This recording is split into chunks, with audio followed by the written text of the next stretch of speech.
For more on Chinese Foreign Minister Wang Yi's visit to the U.S. and how the two sides have been working on some of the most important thorny issues, I'm joined here in the Beijing studio. First of all, Mr.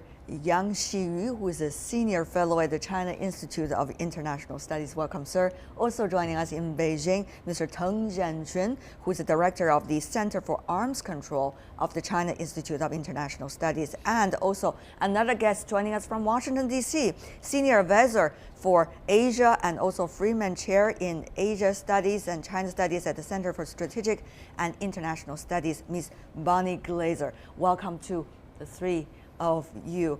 First of all, what kind of breakthrough can we expect during Chinese Foreign Minister Wang Yi's visit to the United States in terms of the DPRK issue? Ms. Glaser, from you first. Well, I think it's clear from the press conference that Secretary Kerry and Foreign Minister Wang Yi held yesterday that the UN Security Council is close to agreeing on a resolution that will condemn and hopefully tighten sanctions against North Korea, both for its nuclear test and its missile test. This has been a fairly prolonged process. It has been almost 6 weeks since North Korea conducted the nuclear test, and of course about a month since it conducted its long-range missile test.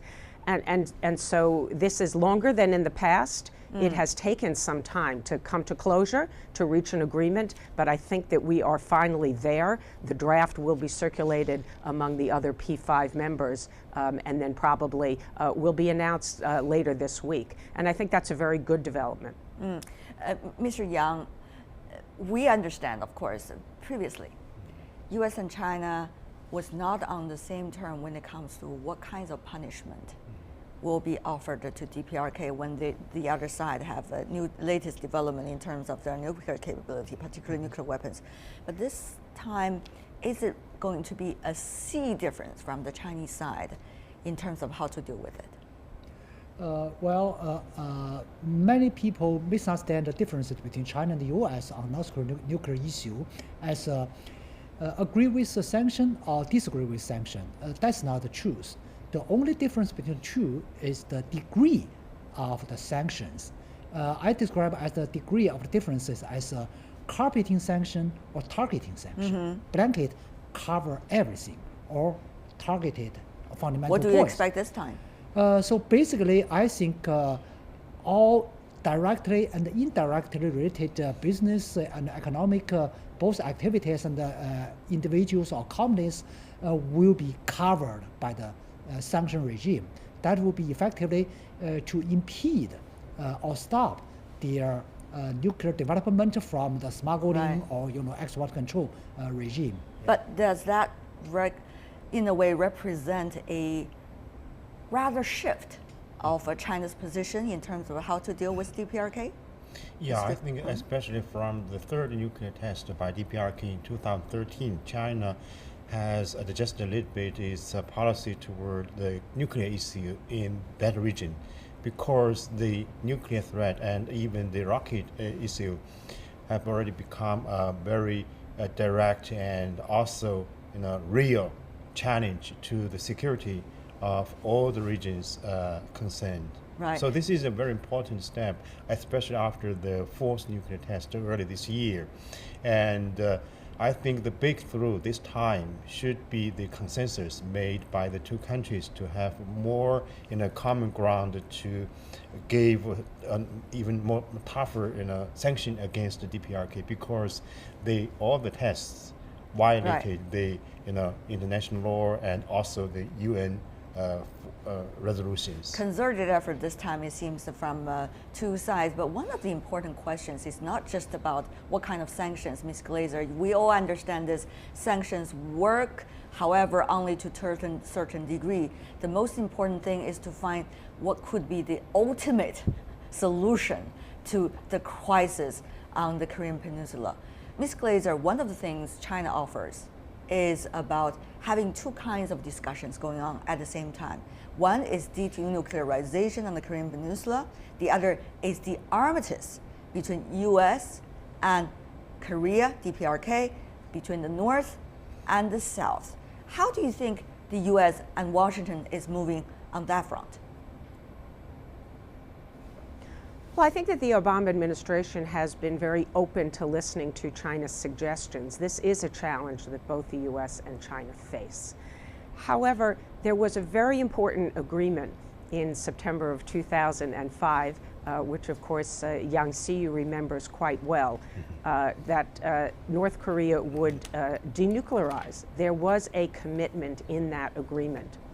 And so essentially, putting that agreement aside and saying, well, we'll just sit down with the North Koreans at the same time and talk about a peace treaty while we continue maybe to talk about denuclearization, but North Korea has backed away from that commitment. That is something that Washington thinks is really not in the interests of the Korean Peninsula, the Asia Pacific, and certainly not the US and China. So holding these talks in tandem is not something that the Obama administration is willing to do. Mr. Yang, Ms. Glaser already appointed your name, so I go to you first. Of course, you were in Washington at the time to witness the joint understanding in a way about the 919 so-called joint statement coming from both sides. Any hope on that? Do you agree with what Ms. Glaser just stated? Yeah, firstly, I agree with Bonnie say North Korea really validated the commitment they made in the joint statement, say denuclearize their programs, give up, abandon the original words, abandon all nuclear programs related to the weapon things. However, in the same documents, another article pointed out, because I dropped it, I remember clearly, say all directly related parties should set up a separate forum to negotiate a peace permanent regime on the peninsula. Say actually the idea or suggestion made by Wang Yi now stem from the joint statement principle agreed by all the six parties. What about that separate forum, Ms. Glaser? If the Obama administration not willing to work on it, is the Obama administration really sincere in finding a solution? Well, I really do think that the Obama administration is sincere, as was every administration prior to it. This is an issue of the risk that all of us are taking if we engage in negotiations with the North Koreans on a peace treaty, and then essentially the North Koreans say, we are a nuclear state and everybody has to accept that. And it is on this basis that we will have a peace treaty. I think that really is unacceptable. We have faced a situation now for many years where the North Koreans continue to develop their nuclear weapons, their long-range missile capabilities in violation of UN Security Council resolutions. So they really should not be rewarded. So I think that the sequencing is the only thing we're really disagreeing about between the US and China.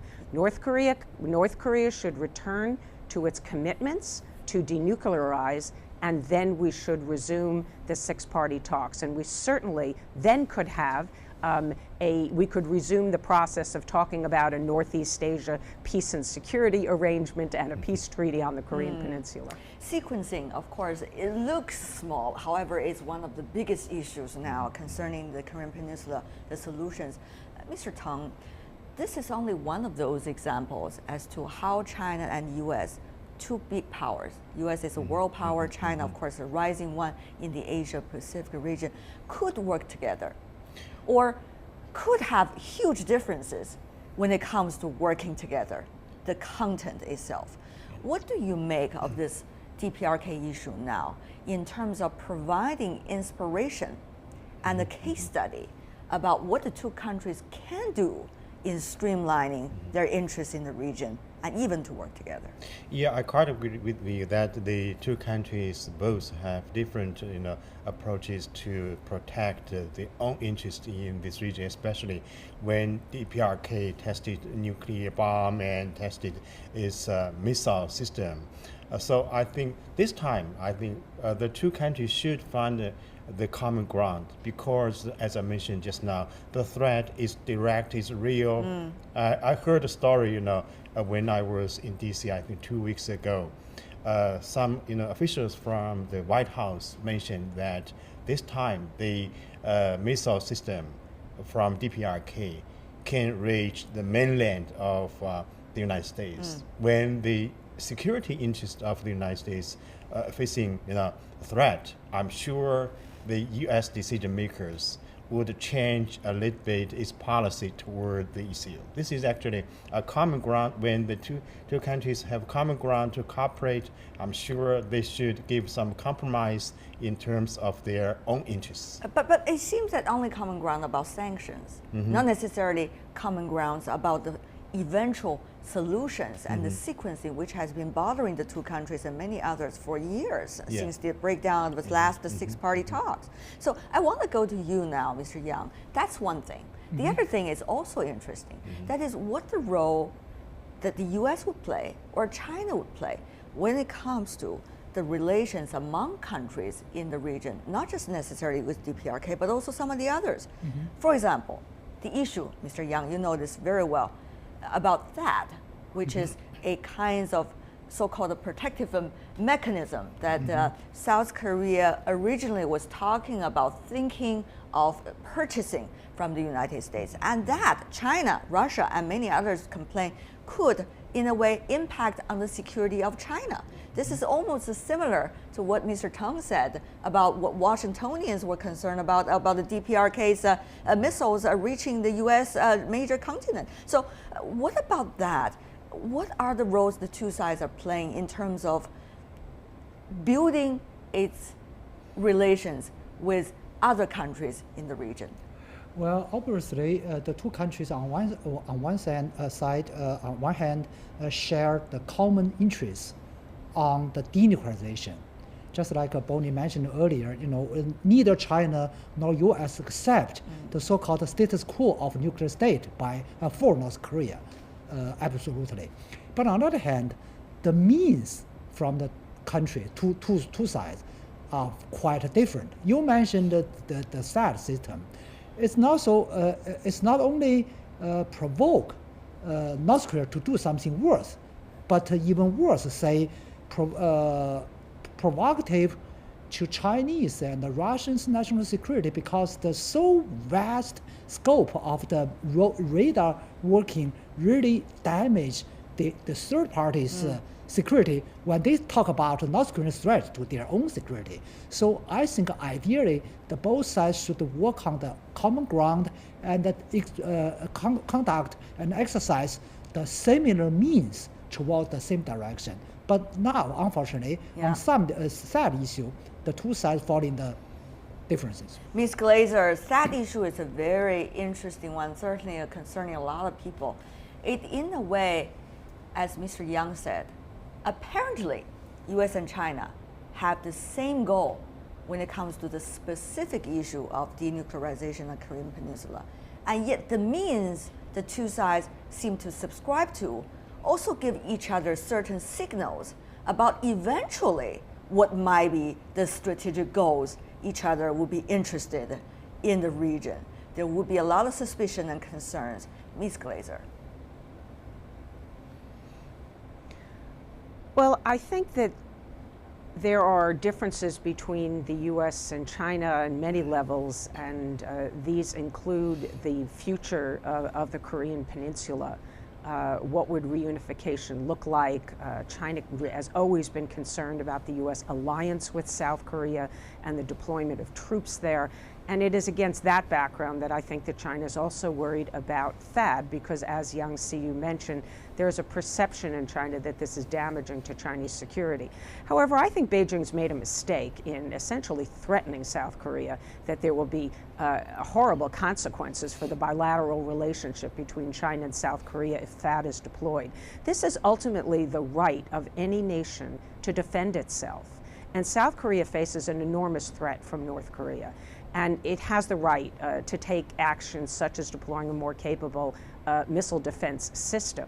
At the same time, it seems reasonable that technical reassurances could be provided to China that this radar would be operated on a mode where it would only have capabilities, say, for 500-600 kilometers. There's there's two different modes, so it could not be operated in a long-range mode, but would simply have capabilities for a shorter range and not be able to see a great distance into Chinese territory, and perhaps that could be worked out as well. Okay, Mr. Teng, is that going to be satisfying to the Chinese side, what Ms. Glaser just explained?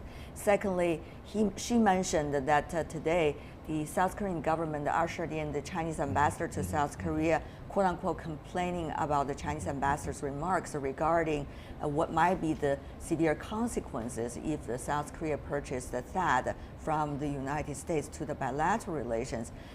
Having said that, though, it's really about how the U.S. and China's relations is likely to shape the China's relations with these neighboring countries, and probably the other way around as well. So what do you make of all of these, Mr. Teng? 2 points I'd like to mention here. The first is why at this moment, the United States proposed the deployment of that to ROK.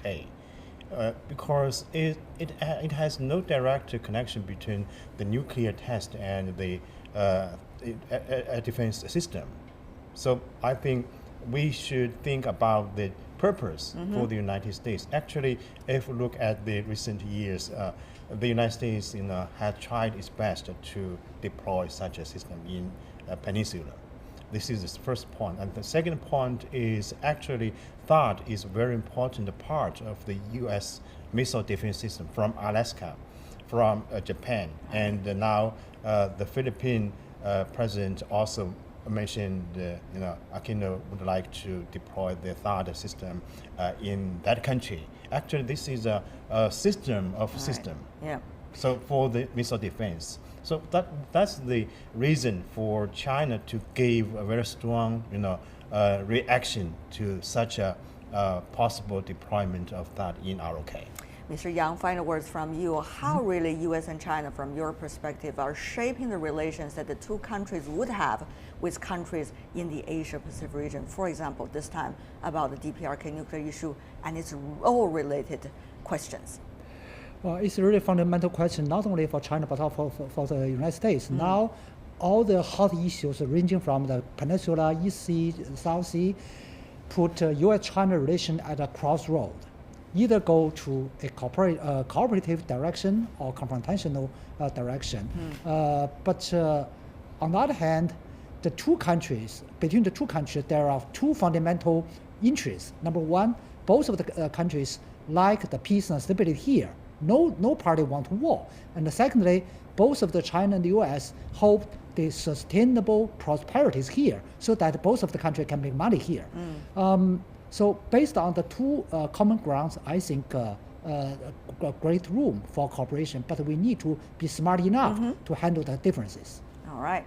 Whether it's confrontation or cooperation, those are big questions. But for now, at least, communication, another C, is extremely important between Washington and Beijing. For now, we want to thank the two of you, Ms. Bonnie Glaser from Washington, D.C., and also in Beijing, Yang Xiyu and Teng Jianqun. Thank you. Really appreciate it.